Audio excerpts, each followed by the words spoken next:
Segundo Samuel, capítulo 16. Quando Davi tinha acabado de passar pelo alto do monte, Ziba, servo de Mefibosete, estava à sua espera. Tinha 2 jumentos carregados com 200 pães, 100 bolos de passas, 100 frutas de verão e uma vasilha de couro cheia de vinho. Para que tudo isso? Perguntou o rei. Ziba respondeu: Os jumentos são para a família do rei montar, e o pão e as frutas de verão são para os servos comerem. O vinho é para os que ficarem exaustos no deserto. E onde está Mefibosete, neto de seu senhor Saul? Perguntou o rei. Ziba respondeu: Ficou em Jerusalém, pois disse: Hoje o povo de Israel me devolverá o reino do meu avô Saul. Então o rei disse a Ziba: Nesse caso, dou a você tudo que pertence a Mefibosete. Humildemente me prostro, respondeu Ziba, que o meu senhor, o rei, sempre se agrade de mim. Quando o rei Davi chegou a Baurim, um homem do povoado saiu ao seu encontro e começou a amaldiçoá-lo. Era Simei, filho de Gera, do mesmo clã da família de Saul. Atirava pedras contra o rei, seus oficiais e os guerreiros que o cercavam. Saia daqui, assassino bandido, gritava para Davi. O Senhor lhe está retribuindo por todo o sangue derramado no clã de Saul. Você roubou o trono e agora o Senhor o entregou a seu filho Absalão. Finalmente está provando de seu próprio remédio, pois é assassino. Então, Abissai, filho de Zeruia, disse: Por que este cão morto amaldiçoa meu senhor o rei? Dê a ordem e eu cortarei a cabeça dele. O rei, porém, disse: Quem pediu a opinião de vocês, filhos de Zeruia? Se o Senhor mandou este homem me amaldiçoar, quem são vocês para questioná-lo? Então Davi disse a Abissai e a todos os seus servos: Meu próprio filho procura me matar. Não teria este parente de Saul ainda mais motivos para fazer o mesmo? Deixe-no em paz, que ele me amaldiçoe, pois foi o Senhor que o mandou.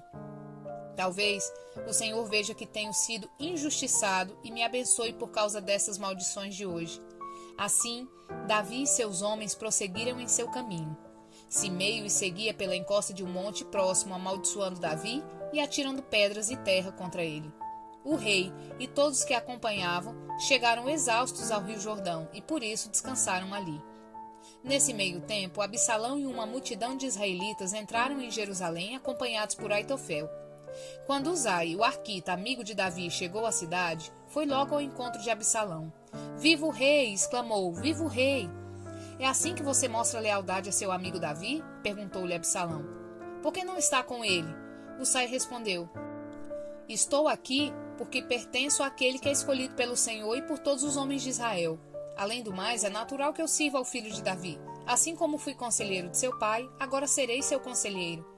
Então Absalão se voltou para Aitofel e perguntou: O que devo fazer agora? Aitofel respondeu: Tenha relações com as concubinas que seu pai deixou aqui para tomar conta do palácio. Então todo Israel saberá que você insultou seu pai de tal modo que será impossível haver reconciliação. Isso encorajará os que estão do seu lado. Então armaram uma tenda no terraço do palácio e ali Absalão teve relações com as concubinas de seu pai, à vista de todo Israel. E Absalão seguiu os conselhos de Aitofel, como Davi tinha feito, pois as palavras de Aitofel pareciam sábias, como se fosse um conselho dado pelo próprio Deus. Salmos 7. Em ti me refugio, Senhor meu Deus. Salva-me dos que me perseguem e livra-me. Do contrário, eles me atacarão como leões e me despedaçarão sem que ninguém me resgate. Ó Senhor meu Deus, se fiz o mal, se cometi alguma injustiça, se traí um amigo ou saqueei meu adversário sem razão, que meus inimigos me persigam e capturem, que me pisoteiem no chão e no pó arrastem minha honra. Levanta-te, Senhor, em tua ira. Ergue-te contra a fúria de meus inimigos. Desperta, meu Deus, e faz justiça. Reúne as nações diante de ti e toma teu lugar de autoridade sobre elas. O Senhor julga as nações. Declara-me justo ao Senhor, pois sou inocente, ó Altíssimo. Faz cessar a maldade dos perversos e dá segurança ao justo, pois tu sondas a mente e o coração, ó Deus justo. Deus é meu escudo, ele salva os que têm coração íntegro. Deus É justo juiz. Todos os dias ele mostra sua ira contra os perversos.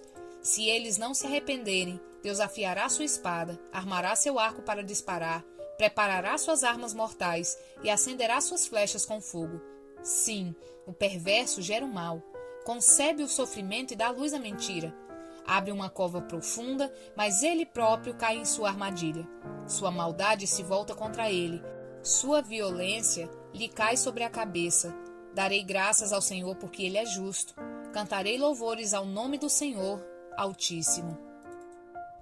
2 Samuel 17. Aitofel disse a Absalão: permita-me escolher 12.000 homens para sair em perseguição a Davi ainda esta noite. Eu o alcançarei enquanto está exausto e desanimado.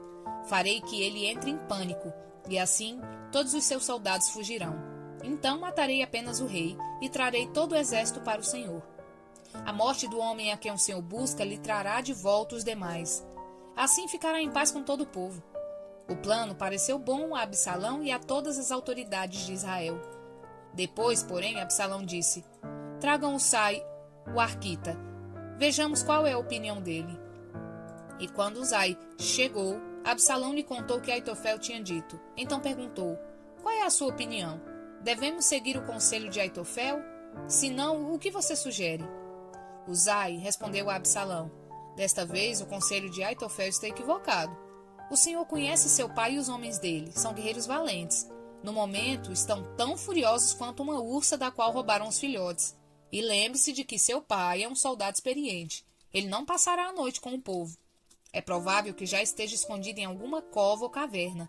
Quando ele sair e atacar, e algum de nossos soldados forem mortos, a notícia de que os homens de Absalão foram massacrados se espalhará.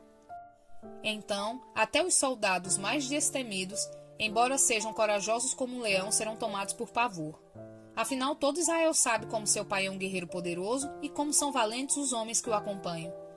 Recomendo que o Senhor reúna todo o exército de Israel e convoque soldados desde Dan ao norte até Berseba ao sul, tão numerosos quanto a areia da praia. Aconselho também que o Senhor mesmo vá à frente das tropas. Quando encontrarmos Davi, cairemos sobre ele como o orvalho cai sobre a terra. Nem ele, nem nenhum de seus homens sobreviverão. E caso Davi consiga escapar para alguma cidade, o Senhor terá todo Israel sob seu comando. Levaremos cordas e arrastaremos os muros da cidade para o vale mais próximo, até que não reste uma pedrinha sequer. Então Absalão e todos os homens de Israel disseram: o conselho de Usai é melhor que o de Aitofel, pois o Senhor havia decidido frustrar o sensato conselho de Aitofel a fim de trazer desgraça sobre Absalão. Usai contou aos sacerdotes Zadok e Abiatar o que Aitofel tinha dito a Absalão e às autoridades de Israel, e que ele próprio havia aconselhado.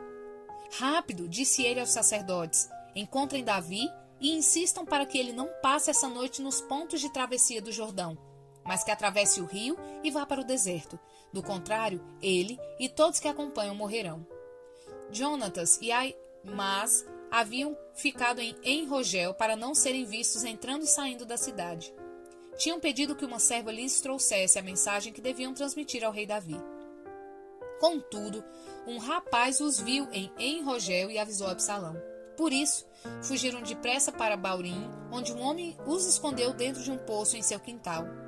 A esposa desse homem estendeu um grande pedaço de pano sobre o poço e em cima espalhou grãos de cereal para secar ao sol, para que ninguém suspeitasse que estivessem ali. Os homens de Absalão chegaram e perguntaram à mulher: você viu Ahimaas e Jonatas? A mulher respondeu: estiveram aqui, mas atravessaram o riacho. Os homens de Absalão os procuraram sem sucesso e voltaram para Jerusalém. Jonatas e Ahimaas saíram do poço e correram para onde o rei Davi estava. Depressa, disseram ao rei, atravessem o Jordão ainda esta noite.